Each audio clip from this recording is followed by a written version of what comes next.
అందరికీ నమస్కారం. విజనరీ @47 సరిగ్గా 47 ఏళ్ల క్రితం ఇదే రోజున మార్చి 15, 1978న మొట్టమొదటిసారిగా అసెంబ్లీలోకి అడుగుపెట్టాడు నారా చంద్రబాబు నాయుడు గారు.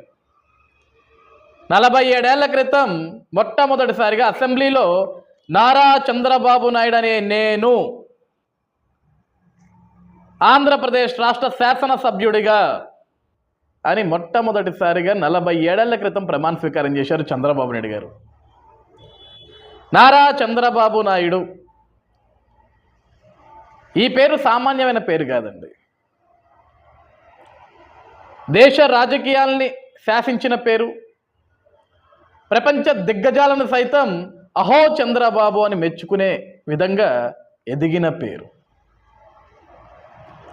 రాజకీయ కుటుంబం కాదు చంద్రబాబు నాయుడు గారిది. మనలాగే సామాన్య కుటుంబికం, కష్టపడి చదువుకున్నారు. కాలేజ్ లైఫ్ నుంచే రాజకీయాల మీద అవగాహన పెంచుకున్నారు. విద్యార్థి నాయకుడిగా ప్రజల కష్టాలను ఆ రోజు నుంచే తెలుసుకోవటం మొదలుపెట్టాడు. ఏ రోజైతే ఆయన రాజకీయం వైపు అడుగులు వేయటం మొదలుపెట్టాడో, ప్రజల గురించి ఆలోచించడం మొదలుపెట్టాడో, ఆ రోజు పడిన బీజం ఇప్పటి వరకు కూడా, ఈ రోజు వరకు కూడా 74 సంవత్సరాల వయసులో కూడా ఇంకా ప్రజల కోసం తపన పడుతున్న వ్యక్తి the great leader, the great administrator Nara Chandrababu Naidu. ఇదొక అరుదైన విషయం అండి. 47 ఏళ్లగా ఒక శాసనసభ్యుడిగా కొనసాగుతూనే ఉన్నాడు. ప్రజాసేవ చేస్తూనే ఉన్నాడు. ప్రజల కోసం తప్పిస్తూనే ఉంటాడు. ఒక డిజాస్టర్ మేనేజ్మెంట్ అంటే ఫస్ట్ అందరికీ గుర్తొచ్చే పేరు నారా చంద్రబాబు నాయుడు గారు. విపత్తు సమయంలో మొట్టమొదటిగా అందరికీ గుర్తొచ్చే వ్యక్తి నారా చంద్రబాబు నాయుడు గారు. రాష్ట్రం కష్టాల్లోకి వెళ్ళిపోయింది, ప్రజలు కష్టపడుతున్నారంటే మొట్టమొదటిగా వాళ్ళని కాపాడే వ్యక్తి, ఆ రాష్ట్రాన్ని కాపాడుకునే వ్యక్తి ఎవరైనా ఉన్నారు అంటే ఆ మొట్టమొదటిగా గుర్తొచ్చే పేరు నారా చంద్రబాబు నాయుడు గారు. అసాధ్యాన్ని సైతం సుసాధ్యం చేసే వ్యక్తి నారా చంద్రబాబు నాయుడు గారు. ఎంత కష్టం వచ్చినా సరే చిరునవ్వుతో ఆ కష్టాన్ని ఎదుర్కొనే సత్తా ఉన్న వ్యక్తి నారా చంద్రబాబు నాయుడు గారు. ఈరోజు ఆయన గురించి మాట్లాడుతుంటేనే ఎంతో గర్వకారణం అనిపిస్తుంటుంది. ప్రపంచంలో ఏ తెలుగువాడైనా సరే సగర్వంగా చెప్తాడు, మీ నాయకుడు ఎవరు అయ్యా, మీ ఆంధ్రప్రదేశ్ రాష్ట్రంలో ఎవరయ్యా నాయకుడు అంటే నారా చంద్రబాబు నాయుడు అని చాలా గర్వంగా కాలర్ ఎగరేసుకుని మరీ చెప్తారు. అవినీతి లేని మనిషి, మచ్చ లేని మనిషి. ఈరోజు అధికారం అతనికి అలంకారం కాదు, అతనే అధికారానికి అలంకారం. అధికారం ఉన్నా లేకపోయినా సరే అదే పట్టుదల, అదే స్ఫూర్తి, అదే సంకల్పంతో పనిచేసుకుంటూ ముందుకు వెళ్తాడు. గెలిచామని సంబరపడ్డాడు, ఓడామని అధైర్యపడ్డాడు. గెలిచినా ఓడినా అతనుకున్న విజన్ ఎప్పుడూ ఒకటే: ప్రజా సంక్షేమం, రాష్ట్ర అభివృద్ధి, యువతకి మంచి భవిష్యత్తు, రైతుకి మంచి జీవితాన్ని ఇవ్వాలి, ఆడపడుచుల్ని సమాజంలో సరైన మార్గంలో పెట్టి ఆడపడుచులకి సమాజంలో ఒక అరుదైన గౌరవం ఇవ్వాలి అని ఒక లక్ష్యంతో పనిచేసే వ్యక్తి నారా చంద్రబాబు నాయుడు గారు. అసలు నారా చంద్రబాబు నాయుడు గారి పేరు వినంగానే అందరికీ గుర్తొచ్చే అంశాలండి. చంద్రబాబు నాయుడు అంటే మొట్టమొదటిగా గుర్తొచ్చేది ఏంటంటే ఆయన చేసిన అభివృద్ధి కార్యక్రమాల్లో సైబరాబాద్, హైటెక్ సిటీ. చంద్రబాబు నాయుడు గారు మొట్టమొదటిగా సైబరాబాద్ని మొదలుపెట్టినప్పుడు అనేక మంది హేళన చేశారు చంద్రబాబు నాయుడు గారిని. ఈరోజు కూడా చేస్తుంటారు అనుకోండి రాజకీయాల పరంగా. ఎక్కడో కొండల్లో, గొట్టల్లో, కంప చెట్లల్లో ఈయనది శంకుస్థాపన చేస్తాడంట, ఈయనది బిల్డింగ్ కడతాడంట, ఏదో ఐటీ అంటున్నాడు, సాఫ్ట్వేర్ అంటున్నాడు, ఏదో బిల్డింగ్ పట్టుకొస్తా అంటున్నాడు. ఈ కొండల్లోకి, గొట్టల్లోకి ఎవడొస్తాడని చెప్పేసి ఆ రోజు ఆయన హేళన చేశారు. ఎంతమంది ఎన్ని మాటలు మాట్లాడినా సరే, ఎంతమంది ఎంత హేళన చేసినా సరే వెనకడుగు వేయలేదు కదా. మొండి పట్టుదల అంటారు దాన్ని. ఆయన ముందు చూపు. అప్పుడే ఐటీ, సాఫ్ట్వేర్ అనేది ఒక రంగం భూమిలో ఉంది. అది హైదరాబాద్కు తీసుకొచ్చుకొని పెట్టుకొని సైబరాబాద్లో మనం ఏర్పాటు చేసుకుంటే, హైటెక్ సిటీని మనం నిర్మాణం చేసుకుంటే రానున్న తరాలు, రానున్న సంవత్సరాలు, భావి తరాలు మొత్తం ఇక్కడే స్థిరపడవచ్చు, అద్భుతంగా ఉద్యోగాలు చేసుకోవచ్చు, సమైక్య ఆంధ్రప్రదేశ్ రాష్ట్రంలో యువత ఎవరైతే విద్యార్థులు ఎవరైతే చదువుకుంటున్నారో, ఎవరైతే ఇంజనీరింగ్లు పూర్తి చేస్తున్నారో, ఎవరైతే డిగ్రీలు పూర్తి చేస్తున్నారో, ఎవరైతే ఎంబీఏలు ఎంసీఏలు పూర్తి చేస్తున్నారో వాళ్ళందరికీ కూడా సైబరాబాద్ అనేది ఒక చెట్టు, అదొక నీడ అవుతుంది, వాళ్ళందరికీ ఉద్యోగ అవకాశాలు కల్పిస్తుందని నాడు నాటిన బీజం. సమైక్యాంధ్ర జిల్లాల్లో దగ్గర 30 లక్షలకు పైగా యువత ఈరోజు ఆ సైబరాబాద్ అనే చెట్టు కింద, నీడ కింద ఈరోజు లక్షల రూపాయల జీతాలు సంపాదిస్తూ, 5 అంకెల రూపాయల జీతాలను సంపాదిస్తూ ఉద్యోగాలు చేసుకుంటున్నారు. దానికి నిదర్శనం నారా చంద్రబాబు నాయుడు గారు. ఐటీ అనే ఒక రంగాన్ని, ఒక విప్లవాన్ని సృష్టించిన వ్యక్తి నారా చంద్రబాబు నాయుడు గారు. ఈరోజు కూడా చాలామంది రాజకీయ నాయకులు మాట్లాడుతుండొచ్చండి, రాజకీయ పరంగా చంద్రబాబు నాయుడు గారిని హేళన చేయడం కోసం, లేకుంటే చంద్రబాబు నాయుడు గారిని తక్కువ చేసి మాట్లాడాలని వాళ్ళ స్వార్థ రాజకీయాల కోసం, వాళ్ళ అవసర రాజకీయాల కోసం హైదరాబాద్ ఆయన కట్టేదేంటి, హైటెక్ సిటీ ఆయన నిర్మించేదేంటి, బెంగళూరులో వచ్చింది, చెన్నైలో వచ్చింది, అదేవిధంగా హైదరాబాద్లో వచ్చింది అని మాట్లాడుతుంటారు. బిల్ గేట్స్ కేవలం చంద్రబాబు నాయుడు గారు ఇచ్చిన ప్రజెంటేషన్కి 2 నిమిషాల అపాయింట్మెంట్ కాస్త 2 గంటల అపాయింట్మెంట్గా మార్చుకొని ప్రజెంటేషన్ చూయించి, మీరేమి మాకు వరాలు ఇవ్వాల్సిన అవసరం లేదు, ఒక్కసారి వచ్చి హైదరాబాద్ వచ్చి వెళ్ళండి, మీరు ఎప్పుడైనా సరే ఈ భారతదేశంలో ఎక్కడైనా సరే మీ సంస్థ పెట్టాలనుకున్నప్పుడు ఒక్కసారి హైదరాబాద్లో ప్రయత్నం చేయండి అని చెప్పొచ్చారు తప్ప మరొక మాట మాట్లాడలేదు. ఈరోజు కూడా బిల్ గేట్స్ గారు చాలా అద్భుతంగా చెప్తారు, what Nara Chandrababu Naidu done at the day అని. అప్పల్లోనే ఒక సిస్టమ్, ఒక ల్యాప్టాప్, ఒక పేపర్ పవర్ పాయింట్ ప్రజెంటేషన్. ముఖ్యమంత్రులు అంటే అందరూ కూడా ఒక అధికారం వచ్చింది, ఇక రాష్ట్రం అంతా పర్యటించాలి, ప్రజల మధ్యలో తిరుగుతుండాలి, వాళ్ళ కష్టాలను తెలుసుకోవాలి, వాళ్ళకి ఏమైనా అవసరం అయితే వాళ్ళకి చేతనైన సాయం చేయాలని ఆలోచించే వ్యక్తులు ముఖ్యమంత్రులుగా చూశాం. కానీ ఈయన అరుదైన వ్యక్తి చంద్రబాబు నాయుడు గారు. ఈయన ఆలోచన శైలి చాలా భిన్నంగా ఉంటుందండి. ఈరోజు ప్రజలకి మనం దానం చేయాల్సిన అవసరం లేదు, సంక్షేమ పథకాలు ఇవ్వాలి.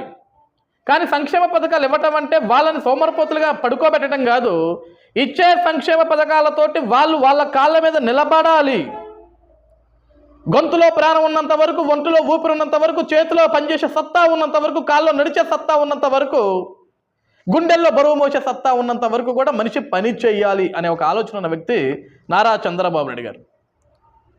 సంక్షోభంలో కూడా సంక్షేమం ఇచ్చాడు, సంక్షోభాల్లో కూడా రాష్ట్రాన్ని అభివృద్ధి పరంగా ముందుకు తీసుకెళ్లే వ్యక్తి, సంక్షోభాలను సైతం సంక్షేమంగా మార్చుకునే వ్యక్తి నారా చంద్రబాబు నాయుడు గారు. రోజు నిజంగా సైబరాబాద్ హైటెక్ సిటీ, ఈరోజు హైదరాబాద్ ఇన్ని సంవత్సరాల తర్వాత కూడా ఇంకా రెవెన్యూ జనరేట్ అవుతుంది, జనాభా పెరుగుతుంది. ఈరోజు కూడా లక్షల్లో ఇంజనీరింగ్ విద్యార్థులు ఎవరైతే విద్యా సంవత్సరం పూర్తి చేసి బయటకు వచ్చి ఉద్యోగాలకు వెళ్తున్నారో, ఆ సైబరాబాద్ అనే నీడ కింద హైటెక్ సిటీ నిర్మాణం తర్వాత, బీజం పడిన తర్వాత వందల వేలల్లో వచ్చిన కంపెనీలు, ప్రపంచవ్యాప్తంగా ఉన్న కంపెనీలన్నీ హైదరాబాద్ చుట్టుకే చేరాయి. ఒక పెద్ద ఎన్విరాన్మెంట్ డెవలప్మెంట్ అయిపోయింది అక్కడ. ఆ రోజు పాడుబడ్డ కొండలన్నారు, గుట్టలన్నారు, ఈరోజు అక్కడ ఒక భూమిని, ఒక సెంటు కొనాలంటే షేక్ అయిపోయే విధంగా ఉంది. దట్స్ నారా చంద్రబాబు నాయుడు గారి అడ్మినిస్ట్రేషన్. ఆయన విజన్ అది, ఆయన విజన్ అంత అద్భుతంగా ఉంటుంది, అంతా ముందు చూపుతో ఆలోచిస్తాడు ఆయన. నా గురించి ఎవరు ఏమన్నా అనుకోండి, ఎన్నన్నా తిట్టుకోండి, కానీ నేను చేయాల్సింది చేస్తానని అని ఒక లక్ష్యంతో పనిచేసే వ్యక్తి చంద్రబాబు నాయుడు గారు. సమైక్య ఆంధ్రప్రదేశ్ రాష్ట్రంలో ఉన్నప్పుడు హైదరాబాద్ని డెవలప్మెంట్ చేసి, హైదరాబాద్ని ఒక నీడ కిందగా మార్చి, చదువుకునే ప్రతి ఒక్క విద్యార్థికి, ప్రతి ఒక్క యువతకి కూడా ఉద్యోగ అవకాశాలు కల్పించడం లక్ష్యం అన్నట్లుగా హైదరాబాద్ని తీర్చిదిద్దారు. ఆ తర్వాత రాష్ట్ర విభజన తర్వాత నూతనంగా ఏర్పడిన ఆంధ్రప్రదేశ్ రాష్ట్రం, నవ్యాంధ్రప్రదేశ్ రాష్ట్రానికి మొట్టమొదటి ముఖ్యమంత్రిగా కూడా చంద్రబాబు నాయుడు గారు ప్రమాణ స్వీకారం చేసిన తర్వాత 2014లో చంద్రబాబు నాయుడు గారు నవ్యాంధ్రప్రదేశ్ రాష్ట్రానికి ముఖ్యమంత్రి చేసిన తర్వాత మొట్టమొదటిగా నవ్యాంధ్రప్రదేశ్ రాష్ట్రంలో చంద్రబాబు నాయుడు గారు అంటే గుర్తొచ్చేది అమరావతి, పోలవరం. ఏ అంటే అమరావతి, పి అంటే పోలవరం, ఏ అంటే ఆంధ్ర, పి అంటే ప్రదేశ్. ఆంధ్రప్రదేశ్ని అమరావతి, పోలవరం కింద మార్చుకొని ఒక శక్తితోటి పనిచేసుకుంటూ ముందుకు వెళ్ళాడు. పోలవరాన్ని 71% నిర్మాణ పనులు శరవేగంగా పూర్తి చేశాడు. అమరావతిని రాష్ట్రానికి రాజధానిగా ప్రపంచ పట్టులో నిలపాలి, ప్రపంచంలో మొట్టమొదటి స్థానంలోనే ఆంధ్రప్రదేశ్ రాష్ట్ర రాజధాని అయిన అమరావతిని నిలబెట్టాలన్న ఒక సంకల్పంతో, హైదరాబాద్కి దీటైన రాజధాని నిర్మించాలని, తెలంగాణకి దీటైన రాజధాని నిర్మించాలని ఒక లక్ష్యంతో పనిచేసిన వ్యక్తి నారా చంద్రబాబు నాయుడు గారు. ఒక్క పిలుపుతోటండి ఇవాళ రేపు మన ఇళ్లల్లో మన అన్నదమ్ములు కావచ్చు, మన చుట్టికాలు కావచ్చు, ఎవరైనా సరే మనల్ని నమ్మి 1 సెంటు భూమి మనకి ఇవ్వరండి. ఈ ఉన్న రోజుల్లో మనల్ని నమ్మి 1 సెంటు భూమి మనకి ఇవ్వరు. కానీ ఆ రోజు చంద్రబాబు నాయుడు గారి పిలుపు మేరకు ఎక్కడ ఎటువంటి ఆంక్షలు లేకుండా, ఎటువంటి గొడవలు లేకుండా, ఎటువంటి విధ్వంసాలు జరగకుండా ఒక్క పిలుపుతోటి ఆ రోజు రాజధాని రైతులు 34,000 ఎకరాల భూముల్ని ఇవ్వటం అంటే అదొక చరిత్ర. దేశమే ఆశ్చర్యపోయింది. ఎలా? How is it possible? ఒక నాయకుడు పిలుపునిస్తే ఏమీ ఆశించకుండా రైతాంగం వాళ్ళు పంట పండించుకునే భూములు, ఆ భూములే వాళ్ళకి జీవనాధారం, ఆ భూములే వాళ్ళకి జీవితం, ఆ భూములే వాళ్ళ పిల్లల ఆస్తులు, అలాంటి ఆస్తులు తీసుకెళ్ళి ఏ విధంగా చంద్రబాబు నాయుడు ఒక వ్యక్తి చేతిలో పెట్టారు, ఏ నమ్మకంతో పెట్టారని ఆ రోజు అందరూ ఆశ్చర్యపోయారు. అది చంద్రబాబు నాయుడు గారి మీద ఉన్న నమ్మకం ప్రజలకి. రాయిని కూడా బంగారం చేసే శక్తి ఉన్న వ్యక్తి నారా చంద్రబాబు నాయుడు గారు. పనికిరాని భూమిలో కూడా పంట పండించే వ్యక్తి నారా చంద్రబాబు నాయుడు గారు. దేనికి పనికిరాది వస్తువు అంటే ఆ వస్తువుని పనికొచ్చే విధంగా మార్చే శక్తి కలిగిన వ్యక్తి నారా చంద్రబాబు నాయుడు గారు. అంత ఒక విజనరీ థాట్స్. ఈరోజు చంద్రబాబు నాయుడు గారు ఈరోజు ఆలోచిస్తే, ఈరోజు ఆయన ఏదైతే ఒక విజన్ ఆలోచిస్తాడో దేశం రేపొద్దున దాని గురించి ఆలోచించడం మొదలుపెట్టింది. ఆయన గురించి ఇలా చెప్పుకోవడంలో అతిశయోక్తి ఏమీ లేదండి, అవన్నీ వాస్తవాలు కూడా. ఎందుకంటే చంద్రబాబు నాయుడు గారితో ప్రయాణం చేసిన ప్రతి ఒక్కరు కూడా మాట్లాడతారు వాట్ ఈస్ చంద్రబాబు నాయుడు గారు అండ్ అతని విజన్ ఏ విధంగా ఉంటుంది అనేది. ఈరోజు మనం చెప్పుకోవటం కాదు, ప్రపంచంలో ఉన్న దిగ్గజాలు, పారిశ్రామిక దిగ్గజాలందరూ కూడా చంద్రబాబు నాయుడు గారిని కలవాలి, ఆయనతోటి మాట్లాడాలి, భవిష్యత్తు అసలు ఏంటి అని తెలుసుకోవాలన్న విషయంగా వాళ్ళు కూడా వచ్చి కలుస్తుంటారు ఆయన. ఈరోజు కూడా ప్రపంచంలో ఏ మూలకు వెళ్ళినా సరే ఆయనకి ఇచ్చే గౌరవం, ఆయన ఎక్కడ కూడా ఒక రాజకీయ నాయకుడిగా చూడరండి, ఒక గ్రేట్ అడ్మినిస్ట్రేటర్. అంటే అతని ఐడియాలజీ వాటి గురించి మాట్లాడుతూ ఉంటారు. ఐటీ విప్లవాన్ని తీసుకొచ్చాడు ఆ రోజుల్లో. అసలు విద్యుత్ అంటే గుర్తొచ్చే పేరు నారా చంద్రబాబు నాయుడు గారు. రాష్ట్రంలో 18 మంది సీఎంలు స్థాపించిన విద్యుత్ స్థాపిత సామర్థ్యం సుమారు 5,000 మెగావాట్లు. చంద్రబాబు నాయుడు గారు ఒక్కళ్ళే 15,000 మెగావాట్ల సామర్థ్యం గల విద్యుత్ ప్లాంట్లను స్థాపించారు. ఇవే లేకపోతే ఈరోజు ఆంధ్రప్రదేశ్ రాష్ట్రంలో అనేకమైన కరెంటు కోతలు ఉండేటివి. ఈరోజు కరెంటు కోతలు లేకుండా ఈరోజు వ్యాపారస్తులు కావచ్చు, పారిశ్రామిక రంగం కావచ్చు, రైతాంగం కావచ్చు, ఈరోజు ఇళ్లలో ప్రజలు కావచ్చు, సామాన్యులు కావచ్చు, విద్యుత్ కోతలు లేకుండా చాలా అద్భుతంగా సంతోషంగా ఉండగలుగుతున్నారంటే దానికి కారణం కూడా నారా చంద్రబాబు నాయుడు గారే మాత్రమే. ఈరోజు వ్యవసాయ మోటార్లకి విద్యుత్ ఇస్తున్నాం మనం. ఈరోజు బీసీ వృత్తులకి, ఎస్సీ ఎస్టీ మినారిటీలకి, బడుగు బలహీన వర్గాల వాళ్ళకి, వాళ్ళు చేస్తా ఉన్న వ్యాపారాలకి అన్నిటికీ కూడా విద్యుత్ సరఫరా వెళ్తుంది అంటే, సరైన సమయంలో విద్యుత్ అందించగలుగుతున్నామంటే దాని వెనక చంద్రబాబు నాయుడు గారి కృషి అమోఘం. అదేవిధంగా రహదారుల నిర్మాణం, రహదారులు అంటే గుర్తొచ్చే వ్యక్తి కూడా నారా చంద్రబాబు నాయుడు గారే అండి. రోడ్లు గుంటలు పడితే ఆయన సహించలేడు. ఎందుకంటే ఒక రాష్ట్రానికి అభివృద్ధి జరగాలంటే, ఒక రాష్ట్రంలో పారిశ్రామికవేత్తలు వచ్చి పరిశ్రమలు పెట్టాలంటే వాళ్ళు ముందుగా మన రాష్ట్రంలోకి వచ్చి రోడ్ల మీద చూస్తుంటారు తిరుగుతూ. ఇలా గుంటల పట్ట రోడ్లను పెట్టుకొని వాళ్ళు వచ్చేప్పుడు బండ్లు కుదిపేసుకుంటూ కింద పడేసుకుంటూ యాక్సిడెంట్లు అవుతూ వస్తే ఎవడు పరిశ్రమలు పెట్టాడండి మన రాష్ట్రానికి వచ్చి. ఎప్పుడు కూడా ఆంధ్రప్రదేశ్ రాష్ట్రంలో రోడ్లు అద్దంలాగా మెరవాలని ఒక కాంక్ష అయింది. అదే కాంక్షతోటి పనిచేశాడు. సమైక్య ఆంధ్రప్రదేశ్ రాష్ట్రంగా ఉన్నప్పుడు సమైక్య ఆంధ్రప్రదేశ్ రాష్ట్రంలో దాదాపుగా 51,000 కిలోమీటర్ల రోడ్ల నిర్మాణం చేశాడు. ఈరోజు నవ్యాంధ్రప్రదేశ్ రాష్ట్రం ఏర్పడిన తర్వాత దగ్గరగా 35,000 కిలోమీటర్ల రోడ్లు నిర్మాణం చేశారు.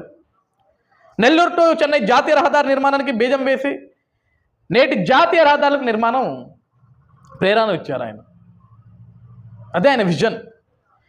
అదేవిధంగా అసలు ఇంకా నీటి గురించి మాట్లాడాలంటే చంద్రబాబు నాయుడు గారు చేసిన పనుల్లో చంద్రబాబు నాయుడు గారు రైతులకు ఏ విధంగా ఉపయోగపడతారు, పంటలకు ఏ విధంగా నీరు అందించగలడంటే ఆయన చేసిన నీటి యుద్ధాలు ఏ విధంగా ఉంటాయంటే పోలవరం, పట్టిసీమ, బనకచెర్ల నదుల అనుసంధానం. నదుల అనుసంధానానికి ప్రపంచంలో మొట్టమొదటిగా గుర్తొచ్చే పేరు ఎవరైనా ఉన్నారు అంటే నారా చంద్రబాబు నాయుడు గారు. ఎన్టీఆర్ తెలుగు గంగ ద్వారా కృష్ణా పెన్నా అనుసంధానం చేశారు. చంద్రన్న పట్టిసీమ ద్వారా గోదావరి కృష్ణ అనుసంధానం చేశారు. పట్టిసీమ 2014లో చంద్రబాబు నాయుడు గారు ముఖ్యమంత్రిగా ప్రమాణ స్వీకారం చేసిన తర్వాత రాయలసీమ ప్రాంతం అంతా కరువు కాటకాలతో వెళ్తుంటే పోలవరం పనుల నిర్మాణానికి ఇంకా కొంచెం సమయం పట్టేటట్లుంది. పోలవరం పూర్తయితే రాష్ట్ర వ్యాప్తంగా ఎక్కడా కూడా నీటి గురించి భయపడాల్సిన అవసరం లేదు, నీటి ఇబ్బందులే ఉండవు, త్రాగడానికైనా త్రాగునీరైనా సరే ఇక్కడ ఇబ్బంది ఉండదు అని ఒక కాంక్షతో పనిచేస్తున్న సమయంలో ముందుగా రాయలసీమ రైతులకు ఇట్టే పరిస్థితులు నీళ్లు అందించాలనే లక్ష్యంతో పట్టిసీమను నిర్మించాడండి. ఆ రోజు పట్టిసీమను కట్టినప్పుడు కూడా చాలామంది అపహేళన చేశారు. చివరికి అపహేళన చేసిన వాళ్ళే ఆ పట్టిసీమ కింద గొంతును తడుపుకున్నారు. శరవేగంగా పట్టిసీమను పూర్తి చేసి రాయలసీమ ప్రాంతాలకు నీళ్లు అందించాడు.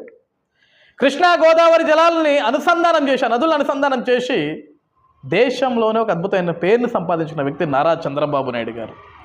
అలాగే పురుషోత్తపట్నం ద్వారా వంశాధార నాగావళి అనుసంధానానికి కృషి జరుగుతుంది. ఈరోజు నీటిని ఎక్కడ ఒడిసి పట్టాలి, రైతాంగానికి ఏ విధంగా ఇవ్వాలి అనే ఒక ఆలోచన.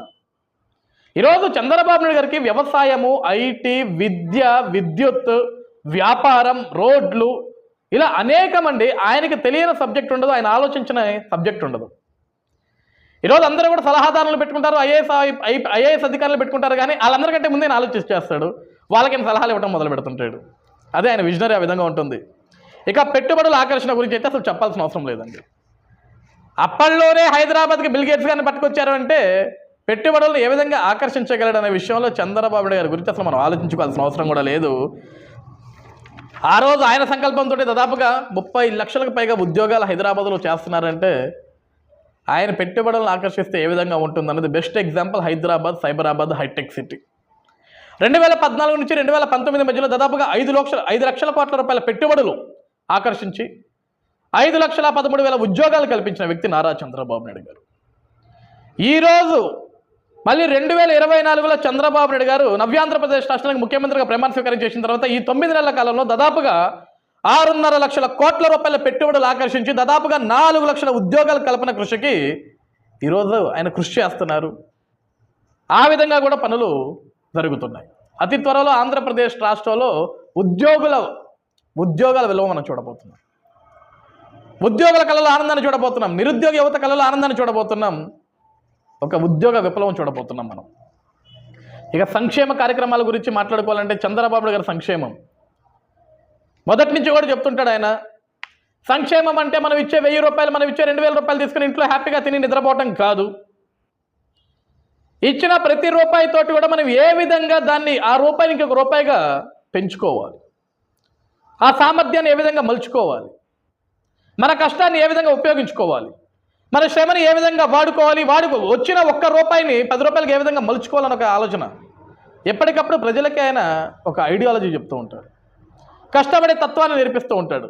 సోమరిపోతులుగా ఉండకండి, కష్టాన్ని నమ్ముకోండి, చెమటోడ్చండి. మీరు కష్టపడి సంపాదించి 1 ముద్ద అన్నం తిన్న రోజు ఆ ప్రశాంతత ఎప్పటికీ దొరకదు అని. ఈరోజు 2019లో ముఖ్యమంత్రిగా జగన్మోహన్ రెడ్డి ప్రమాణ స్వీకారం చేసిన తర్వాత ఆంధ్రప్రదేశ్ రాష్ట్రంలో నేను బటన్ నొక్కుతున్నాను, నేను సంక్షేమ పథకాలు ఇస్తున్నాను పదే చెప్పుకునే జగన్మోహన్ రెడ్డి ప్రజలకు రూపాయి ఇచ్చి 10 రూపాయలు కొట్టిస్తాడు. ఆయన రూపాయి ప్రజలకు ఇచ్చేటోడు, ఆ 1 రూపాయి ఇచ్చిన దానికి 1000 రూపాయలు ప్రచారం చేసేటోడు, ప్రజల దగ్గర మళ్ళీ ఒక 10 రూపాయలు ఎక్స్ట్రా కొట్టేస్తాడు. ప్రజలకు ఇచ్చిన సంక్షేమ పథకాలు ఆయన అన్నీ కూడా. కానీ చంద్రబాబు గారు ఎప్పుడు కూడా సంక్షేమం అంటే పేదల్ని తమ సొంత కాళ్ళపై నిలబడి కష్టాన్ని, శ్రమని వాళ్ళకి గుర్తు చేసి ఇచ్చిన ప్రతి ఒక్క రూపాయిని కూడా ఏ విధంగా వాడుకోవాలి, ఏ విధంగా కాపాడుకోవాలని ఒక లక్ష్యాన్ని ప్రజలందరికీ ఎప్పటికప్పుడు దిశానిర్దేశం చేసే వ్యక్తి నారా చంద్రబాబు నాయుడు గారు. ఈరోజు చంద్రబాబు నాయుడు గారు చేసిన మంచి పనులు ఏంటంటే ఆదరణ పరికరాల ద్వారా బీసీలని సొంతకాలపై నిలబెట్టారు. ఎస్సీ ఎస్టీ సప్లాన్ నిధులతోటి ఇన్నోవా కార్లు ఇచ్చి డ్రైవర్లను ఓనర్లు చేశారు. 2014లో ఆంధ్రప్రదేశ్ రాష్ట్రానికి ముఖ్యమంత్రిగా ప్రమాణ స్వీకారం చేసిన తర్వాత ఎస్సీ ఎస్టీ బీసీలకి చంద్రబాబు నాయుడు గారు ఆ రోజు సప్లాన్లు ఇచ్చి ఎస్సీ ఎస్టీలకి ముఖ్యంగా ఇన్నోవా కార్లు సబ్సిడీతోటి ఇచ్చి మీరు డ్రైవర్లుగా కాదు, మీరు సొంత కార్లతోటి ఓనర్లుగా అవ్వండి, మీరు ఓనర్లుగా ఉండి హ్యాపీగా వ్యాపారం చేసుకోండి అని చెప్పేసి ఆ రోజు రాష్ట్ర వ్యాప్తంగా ఇన్నోవా కార్లు ఇవ్వడం జరిగింది. అదొక సంచలనం ఆ రోజు. అంబేద్కర్ విదేశీ విద్య civil coaching centre. Jaganmohan Reddy వచ్చిన తర్వాత విదేశీ విద్య తీసేసాడు కానండి, విదేశాలకు వెళ్ళి చదువుకోవాలని కోరిక ఉండి డబ్బులు లేక ఇబ్బందులు పడుతున్న పేద బడుగు బలహీన వర్గాలకి ఆ రోజు అంబేద్కర్ పేరు మీద అంబేద్కర్ విదేశీ విద్యను మొదలుపెట్టి ఎంతోమంది, ఎన్నో వేల మంది విద్యార్థులు ఆ రోజు అమెరికా వెళ్ళినా, ఆస్ట్రేలియా వెళ్ళినా, లండన్ వెళ్ళినా, జర్మనీ వెళ్ళినా, ఐర్లాండ్ వెళ్ళినా, కెనడా వెళ్ళినా, ఎక్కడికి వెళ్ళినా సరే ప్రభుత్వం వాళ్ళకి డబ్బులు ఇచ్చి వాళ్ళని చదివించింది. ఇప్పుడు కూడా విద్యార్థులు మాట్లాడుకుంటూ ఉంటారు. అవన్నీ కూడా జగన్మోహన్ రెడ్డి చెడగొట్టాడు అనుకోండి. వ్యాపార పారిశ్రామిక రాయితీలు భారీగా ఇచ్చి సొంత కాలపై నిలబెట్టి నిజమైన సంక్షేమ సారథి చంద్రన్న. ప్రతి ఒక్క వ్యాపారం మీద రాయితీ ఇచ్చాడు. ఏ వ్యాపారం ఎవరు చేస్తే బాగుంటుంది, ఏ వ్యాపారం ఏ విధంగా చేయాలి, వ్యాపార రంగంలో ఏ విధంగా మనం ముందుకు వెళ్ళాలని ప్రతిదీ కూడా సలహాలు సూచనలు ఇస్తూ వాటిలో రాయితీలు ఇచ్చి ప్రజలని తమ కాళ్ళ మీద తమను నిలబెట్టే విధంగా శక్తివంతులుగా మార్చిన వ్యక్తి నారా చంద్రబాబు నాయుడు గారు. ఇక సామాజిక న్యాయం విషయానికి వస్తే ఈరోజు కూడా తెలుగుదేశం పార్టీ అంటే కేవలం ఒక వైఎస్ఆర్సీపీ నాయకులు, కొంతమంది నాయకులు మాట్లాడతారు అది కమ్మవాడి పార్టీ అని. కాదండి, తెలుగుదేశం పార్టీ ఎప్పటికీ కూడా బీసీల పార్టీ. బీసీలకి పెద్దపీట వేసిన పార్టీ తెలుగుదేశం పార్టీ. సామాజిక న్యాయానికి మారుపేరు చంద్రన్న. ముఖ్యంగా మహిళలకి చంద్రబాబు నాయుడు ఇచ్చే గౌరవం, చిన్నప్పటి నుంచి ఆయన పెరిగిన తీరు, తమ తల్లిగారు పడిన కష్టాన్ని చూసి ఆయన చెల్లించిన విధానం. ఈరోజు ఒక్క మా తల్లే కాదు కష్టాలు పడుతుంది, ఎంతమంది తల్లులు, లక్షల్లో ఉన్న తల్లులు అందరూ కూడా ఈ విధంగా కష్టాలు పడుతుంటారు కదా, వాళ్ళ కష్టాలు మొత్తాన్ని తీర్చాలనే లక్ష్యంతో ఆలోచనలో ముందుకు వచ్చిన వ్యక్తి చంద్రబాబు నాయుడు గారు. మహిళా సాధికారత పేట, విద్యా ఉద్యోగాల్లో 33% రిజర్వేషన్ ఇచ్చాడు. స్థానిక సంస్థల ఎన్నికల్లో 33% రిజర్వేషన్ కల్పించిన వ్యక్తి. మహిళలు వంటింటికి మాత్రమే పరిమితం అవ్వకూడదు, రాజకీయాల్లో కూడా రాణించాలి, రాజకీయాల్లో కూడా అడుగు వేయాలి అని ఒక ఆలోచనతోటి ఒక దళిత మహిళని స్పీకర్ని చేసిన వ్యక్తి నారా చంద్రబాబు నాయుడు గారు. కావలి ప్రతిభా భారతి గారు మొట్టమొదటి మహిళా స్పీకర్ ఇన్ ఆంధ్రప్రదేశ్ స్టేట్. ఆ గౌరవం కల్పించిన వ్యక్తి నారా చంద్రబాబు నాయుడు గారు. డ్వాక్రా వ్యవస్థ, దీని గురించి ఆడపడుచులు ఎంత సంతోషంగా చెప్తారంటే, చంద్రబాబు నాయుడు గారు డ్వాక్రా అని ఒకటి మొదలుపెట్టి వంటింటికి పరిమితం అయ్యవలసిన మమ్మల్ని ఈరోజు సమాజంలో గుర్తించి మమ్మల్ని సమాజంలోకి బయటకు తీసుకొచ్చి మాతోటి వ్యాపారాలు పెట్టించి ఈరోజు కోట్ల రూపాయల వ్యాపారాలు చేస్తున్నారు. 10 మంది 12 మంది గ్రూపులుగా మారుతున్నారు. ఆడపడుచులు అందరూ కూడా చేతి వృత్తులు చేసుకుంటున్నారు. ఈరోజు తెలివి పెట్టి వ్యాపారాలు చేస్తూ సంపాదిస్తూ ఇంట్లో మగవాళ్ళ కంటే ఎక్కువ ₹1 అదనంగానే సంపాదిస్తున్నారు. ఆ క్రెడిట్ కూడా నారా చంద్రబాబు నాయుడు గారిదే అండి. పాడి పరిశ్రమల్లో ఐటీ ఉద్యోగులకు అధిక శాతం మహిళలు ఉద్యోగాలు ఉపాధి పొందుతున్నారంటే అది కూడా చంద్రబాబు నాయుడు లక్ష్యమే. ఆ రోజుల్లో చంద్రబాబు నాయుడు గారు ఐటీని నెలకొల్పి ఒక ఐటీ విప్లవం తీసుకొచ్చిన తర్వాత చదువు తర్వాత ఆడపడుచులకి, ఆడపిల్లలకి పెళ్ళిళ్ళు మాత్రమే చేయాలన్న తల్లిదండ్రులు ఈ కంప్యూటర్ ఉద్యోగాలు చూసిన తర్వాత ఎందుకు మా కూతురు ఉద్యోగం చేయకూడదని ఒక ఆలోచనకు మారిపోయి తమ బిడ్డల్ని ఆ సాఫ్ట్వేర్ ఉద్యోగాలు వచ్చినప్పుడు పంపించినప్పుడు ఆడ కూతురు నెలకి ₹50,000, ₹1,00,000 జీతం పట్టుకొచ్చిన రోజు ఆ రైతన్న కళ్ళల్లో ఆనందం, ఆ పేదింటి తల్లిదండ్రుల కళ్ళల్లో ఆనందం మరువలేనిది, మర్చిపోలేనిది. వీటన్నిటికీ కూడా బీజం వేసిన వ్యక్తి ఎవరంటే నారా చంద్రబాబు నాయుడు గారు. జగన్మోహన్ రెడ్డి పేరు చెప్తే ఏజెన్సీలో గంజాయి గుర్తు వస్తుంది. అదే చంద్రబాబు నాయుడు గారి పేరు చెప్తే అదే ఏజెన్సీ ప్రాంతాల్లో కాఫీ గుర్తు వస్తుంది. ఈరోజు అరకు కాఫీని ఎంత అద్భుతంగా బ్రాండ్ అంబాసిడర్ చేస్తున్నాడంటే చంద్రబాబు నాయుడు గారు, ప్రపంచవ్యాప్తంగా అరకు కాఫీని ఇష్టపడని వాళ్ళు లేరు అన్నట్లుగా దాన్ని మార్చేశారు. That's is visionary. ఇంకా ఆపద్ బాంధవుడు చంద్రన్న. చంద్రబాబు నాయుడు గారు అందరికీ, ప్రజలందరికీ ఇప్పుడు గుర్తొస్తారంటే అండి, బాగా కష్టాలు వచ్చినప్పుడు, బాగా విపత్తులు వచ్చినప్పుడు, మేము బ్రతకలేము భగవంతుడా మమ్మల్ని కాపాడు, మమ్మల్ని కాపాడటానికి ఎవరన్నా పంపించు అని వేడుకున్న సమయంలో అందరికీ గుర్తొచ్చే పేరు నారా చంద్రబాబు నాయుడు. అధికారం ఉన్నా లేకపోయినా ఆయన కష్టాల్లో ఉన్న ప్రజల మధ్యలోకి వస్తే చాలండి, ఆ ప్రజలకు ఒక ధైర్యం, ఒక ఆత్మస్థైర్యం నింపేస్తాడు వాళ్ళల్లో. అధైర్యపడొద్దు, కన్నీరు పెట్టొద్దు, మీరు భయపడాల్సిన అవసరం లేదు, ఎంతటి కష్టాన్నైనా సరే చిరునవ్వుతోటి ఎదురిద్దాం, చేయి కలుపుతాం, ఐకమత్యంగా కలిసి ముందుకు వేద్దాం, నడుము బుగిద్దాం, కష్టం కూడా మనల్ని చూసి పారిపోయే విధంగా చేద్దామని ఒక సంకల్పంతో అడుగులు వేయించే వ్యక్తి నారా చంద్రబాబు నాయుడు గారు. మనం తిత్లీని చూసాం. తిత్లీ తుఫాన్ వల్ల ఏ విధంగా శ్రీకాకుళం, ఏ విధంగా హుదూద్ వచ్చినప్పుడు వైజాగ్, అసలు వైజాగ్ బ్రతుకుతున్న సంగతి ఎవరికి తెలియదంట రోజుల్లో. ఆ హుదూద్ వచ్చినప్పుడు వైజాగ్ కొట్టుకుపోయిన తీరు, మొత్తం నాశనం అయిపోతే కేవలం నెలల కాలంలోనే వైజాగ్ని సుందర నగరంగా తీర్చిదిద్దేశాడు. అది ఆయన విజనరీ. బస్సులో కూర్చున్నాడు, విద్యుత్ లైన్లు వెంటనే వేయించాడు. ఆ రోజు రాష్ట్ర వ్యాప్తంగా ప్రతి ఒక్కళ్ళు కూడా చంద్రబాబు నాయుడు గారు ఇచ్చిన పిలుపు మేరకు వైజాగ్ నగరాన్ని కాపాడటానికి ప్రతి ఒక్కళ్ళు కూడా తమ భుజాన్ని, తమ కష్టాన్ని వైజాగ్లో పెట్టి, చంద్రబాబు నాయుడు గారు పిలిచారా, వైజాగ్ ఇది మన రాష్ట్రం రా, వైజాగ్ మన ప్రాంతంలో మన ప్రజలు బ్రతుకుతున్నారా, ఈ వైజాగ్ని రక్షించుకోవాలని బాధ్యత మనందరిదా అన్నాడు. అందరూ ముందుకు వెళ్ళి ఆ రోజు వైజాగ్ని కాపాడారు. Because of Nara Chandrababu Naidu. ఈరోజు చంద్రబాబు నాయుడు గారి గురించి ఎన్ని గంటలు చెప్పుకున్నా, ఎన్ని రోజులు చెప్పినా సరే ఆయన చరిత్ర తరగదండి. అంతటి గొప్ప నాయకుడు, అంతటి గొప్ప విజనరీ లీడర్ నారా చంద్రబాబు నాయుడు. అలాంటి వ్యక్తి కింద ఈరోజు కొన్ని రాష్ట్రాలు బ్రతుకుతున్నాయి, ఈరోజు విద్యా వ్యవస్థలో మార్పులు వస్తున్నాయి అంటే the great administrator, the great leader Nara Chandrababu Naidu. Hats off Chandrababu Naidu గారు. మరొకసారి 47 ఏళ్ల మీ సుదీర్ఘ రాజకీయానికి మా ప్రత్యేకమైన శుభాకాంక్షలు. జై తెలుగుదేశం, జై చంద్రబాబు.